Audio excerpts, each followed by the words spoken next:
You have heard this program before, I know you have, but we need you to listen because every year it gets more important. Every day it gets more important. It's Big Brothers and Big Sisters. I'd like to welcome my guest, Sandy Bowen, who is here from Big Brothers, Big Sisters. Thank you, Miss Sandy. Thank you. And also Rothel Ferris, who is a volunteer with Big Brothers, Big Sisters. You have one of the most important jobs, certainly, there. There's a lot going on. First, let's talk about something new. It is the Legacy Program, the Humana Legacy Program. And Sandy, I'll pass that off to you and let you explain to us what new is going on with Big Brothers, Big Sisters. Okay, great.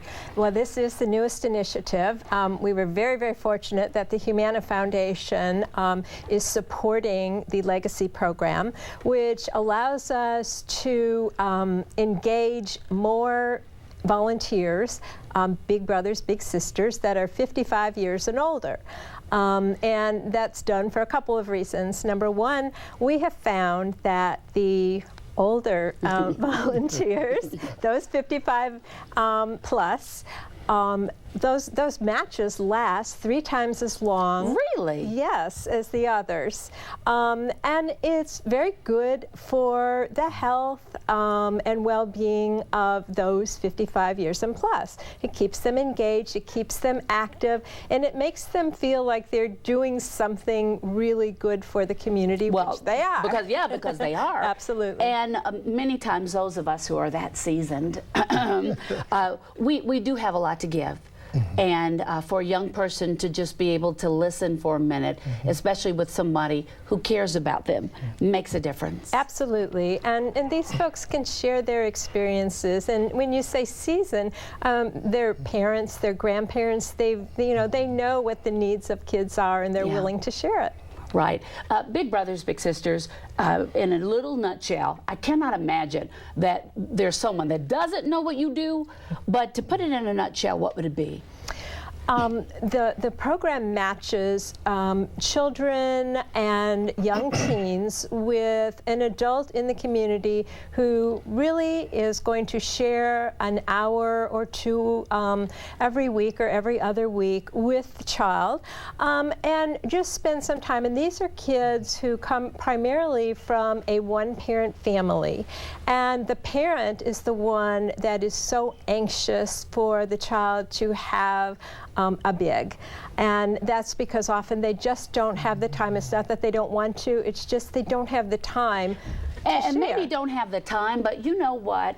With all 3 of my kids, and I love them dearly, but they don't always want to listen to what I have to say. Exactly. You know, let somebody else say it, and it's like, oh my gosh, did you hear that? Let me say it, and it's, you don't know nothing, Mama. And that's kind of where you come in. Rothel, tell me what this means to you and how important it is. Folks want to complain a lot about kids, but we need to step out there and start making a difference in how they grow up and what they can get from this community. I think first of all, it brings a lot of relief to me to be able to help a youngster who doesn't have a father. Oftentimes I wake up and I look at the TV and I see especially African American boys who are killed on the street or in gangs, and I said to myself, you know, how can I help? How can I reach out and help a youngster who's out there who needs support? I can't help everyone, but I can help some child. And you may not be able to feed 1,000, but feed one. Feed one. That's what Mother Teresa said. And there's your little. Yeah. Yes, and it's made a big difference in my life because I've been able to help him, and the residuals of that is that he has sisters. And when I go to the door, they're hugging me and greeting me. So it feels like I have another family. And his mother, we also sometimes just talk on the phone, 15, 20 minutes. So it's a big benefit to be able to go to school and to sit on his conferences and watch this kid go from making C's to D's to where he made honor roll all year this year. And the answer doesn't have to be that hard. No. It's can you care? Yeah. Yeah. Just talking. So you to a need kid. more volunteers. Certainly you always need more donations. We've got about 20 seconds here. If you had something else that you wanted to add, what would that be? I would say there are 400 children out there on the waiting list, waiting for a big brother or sister. So if you are interested in becoming a big, Then please do. They need you. bbbsky.org. Big Brothers Big Sisters. We'll be back. We're going to wrap it up after this.